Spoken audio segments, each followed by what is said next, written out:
ഓം ഹരിശ്രീ ഗണപതയേ നമ. അവിഘ്നമസ്തു.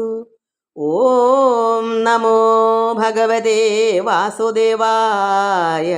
ശ്രീകൃഷ്ണ പരമാത്മനേ നമ. എല്ലാ ഭക്തമക്കൾക്കും എൻ്റെ വിനീതമായ പ്രണാമം. സർവഭക്തമക്കളെയും ഭഗവാനിൽ അർപ്പിക്കുന്നു. ശാന്തിയും സമാധാനവും എല്ലാ നന്മകളും ഉണ്ടാകണമെന്ന് പ്രാർത്ഥിക്കുന്നു. ഓം ലോക സമസ്ത സുഖിനോ ഭവന്തു. നമ്മൾ നാരായണീയം ദശകം 54 കാളിയമർദ്ദനമാണ് ഇനി വായിക്കാനുള്ളത്. നമുക്ക് അത് വായിക്കാം.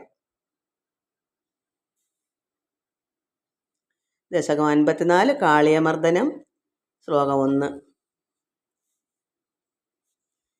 തുൽസേവോൽക്ക സൗഭരിർനാമപൂർവം കാളന്തി അന്തർദ്വദശാബ്ദം. അത് 12 വർഷം. ദ്വാദശാബ്ദം. ദ്വാദശാബ്ദം തപസ്യൻ മീനവ്രാതേ സ്നേഹവാൻ ഭോഗലോലേ താക്ഷ്യം സാക്ഷാൽ ഐക്ഷതാഗ്രേ കഥാചിൽ. തുൽസേവോൽക്ക സൗഭരേർനാമപൂർവം കാളന്തി അന്തർ എന്നുവെച്ചാൽ കാളന്തി നദിയുടെ അന്തർ നദിക്കകത്ത് ദ്വാദശാബ്ദം തപസ്യൻ മീനവ്രാതേ സ്നേഹവാൻ ഭോഗലോലേ താക്ഷ്യം സാക്ഷാലൈക്ഷതാഗ്രേ കഥാചിൽ.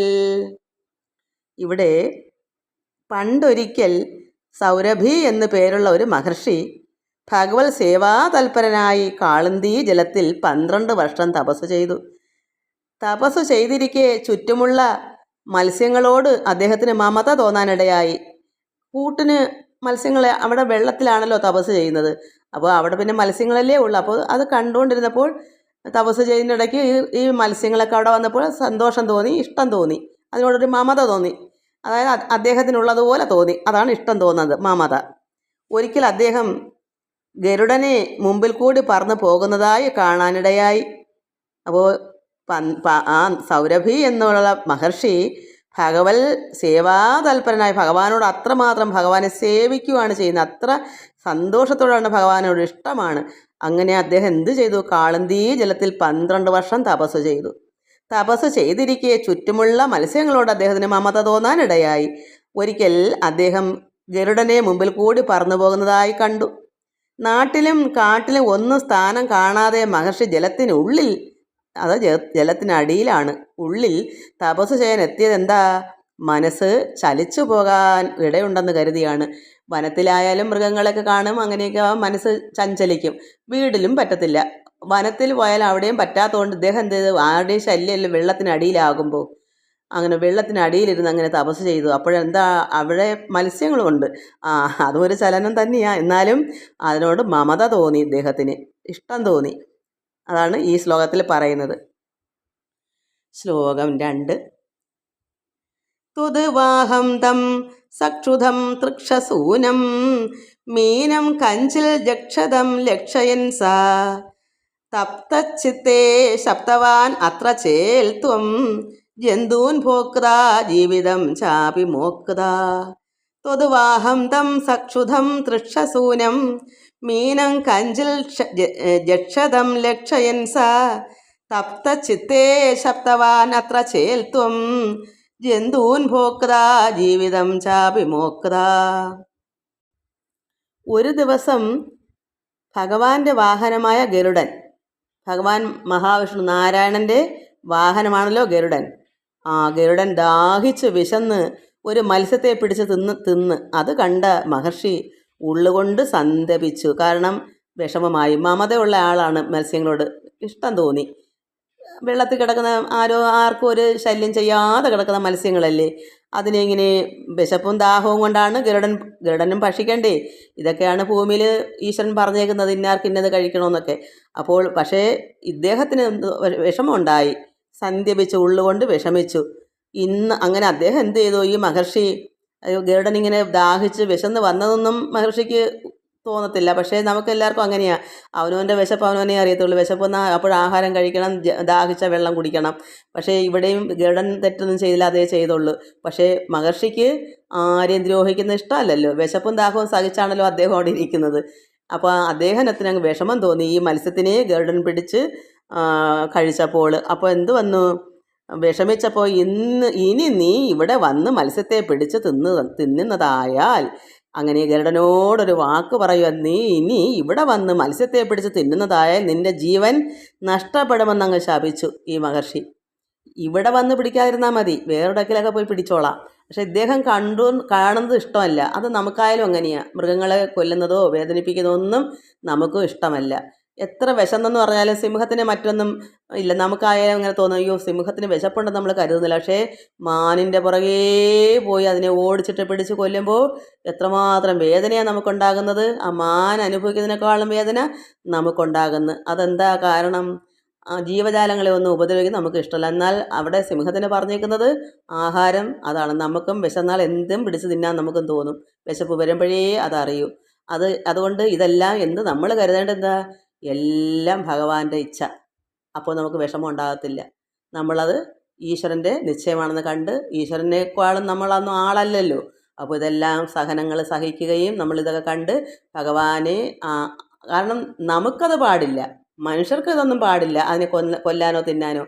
പക്ഷേ മറ്റുള്ള ജന്തുക്കൾക്ക് വിശക്കുന്നതിൻ്റെ പേരിലാണ് എന്ന് നമ്മൾ കരുതുമ്പോൾ നമുക്ക് വിഷമം കുറച്ച് കുറയും. അല്ലെങ്കിൽ നമുക്ക് വിഷമിക്കാനേ സമയം കാണും. ഞാനിപ്പോൾ അങ്ങനെയാണ് കാണുന്നത്. എല്ലാം ഈശ്വരൻ നിശ്ചയമാണല്ലോ, ഈശ്വരനാണല്ലോ ഇങ്ങനെ ആക്കി വെച്ചേക്കുന്നത് ഈ പ്രപഞ്ചത്തിൽ. അങ്ങനെ നമ്മൾ കണ്ട് അതിനെ ആശ്വാസം കൊള്ളും. അല്ലാതെ നമുക്ക് പറ്റത്തില്ല. നമുക്ക് പിന്നെ നമുക്ക് അല്ലെങ്കിൽ അല്ല അറ്റാക്കൊക്കെ വന്നു പോകും. അതുകൊണ്ട് ഇങ്ങനെ ഈ മഹർഷി എന്ത് ചെയ്തു? ശാപിച്ചു. ഇവിടെ വന്നിനി മത്സ്യത്തെ പിടിച്ചാൽ നിന്റെ ജീവൻ നഷ്ടപ്പെടുമെന്ന് ശപിച്ചു. ഈ ശാപം നിമിത്തം എന്തു ചെയ്തു? ഗരുഡൻ കാളന്തിയിലേക്ക് വന്നില്ല. മറ്റെവിടെല്ലാം ജലങ്ങളുണ്ട്, അവിടെയൊക്കെ പോയി കഴിച്ചോട്ടെ. ഇവിടെ കാളന്തിയിലേക്ക് വന്ന കാരണം എല്ലായിടവും പോയി കഴിച്ചാൽ നിന്റെ ജീവൻ നഷ്ടപ്പെടുമെന്ന് മഹർഷി ശപിച്ചില്ല. ഈ നദിയിൽ ഇവിടെ വന്ന് മത്സ്യത്തെ പിടിക്കുന്നത് ഇദ്ദേഹം കണ്ടാലല്ലേ ശപിക്കുള്ളൂ. അപ്പോൾ കണ്ടാലല്ലേ കുഴപ്പമുള്ളൂ. അതുകൊണ്ട് ശപിച്ചു. അതുകൊണ്ട് ഇവിടെ വന്നാൽ എന്ത് വരും? നിന്റെ ജീവൻ നശിച്ചു പോകും. അങ്ങനെ പിന്നെ കാളന്തിയിലേക്ക് ഈ ഗരുഡൻ വന്നില്ല. മരിക്കുമെന്നുള്ള ഭയം ഉണ്ടായി. മുനിമാരുടെ ശാപം ഫലിക്കാതിരിക്കയില്ലല്ലോ. അതുകൊണ്ട് ഗരുഡൻ അറിയാം ഈ ശാപം ഏൽക്കും. അതുകൊണ്ട് അവിടേക്ക് ഈ ഗരുഡൻ വന്നില്ല.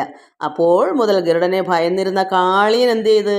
കാളിയൻ സർപ്പമല്ലേ. അപ്പോൾ ഈ കാളിയൻ്റെ ശത്രുവാ ഗരുഡൻ. അപ്പോൾ ഗരുഡൻ അവിടെ വരാതിരുന്നപ്പോൾ കാളന്തി നദിയാണല്ലോ. അപ്പോൾ ഭയന്നിരുന്ന കാളിയൻ കാളന്തിയിൽ വാസം ഉറപ്പിച്ചു.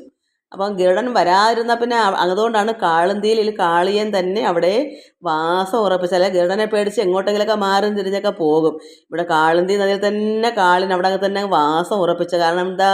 ഈ ശാപമുഖാന്തരം ഗരുഡൻ അവിടെ വരത്തില്ലല്ലോ, സന്തോഷമായിട്ട് കഴിയാമല്ലോ കാളിയന്. നമുക്ക് അടുത്ത ശ്ലോകം കൂടെ വായിക്കാം.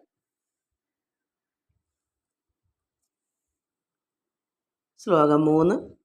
തസ്മിൻ കാലേ കാളിയക്ഷേളദർപ്പാൽ സർപ്പാരാധേ കൽപ്പിതം ഭാഗം അശ്നൻ തേന ക്രോധാൽ ത്വൽപദാംഭോജഭാജ പക്ഷക്ഷിപ്തസ്തത് ദുരാപംഭയോ അഗാത്.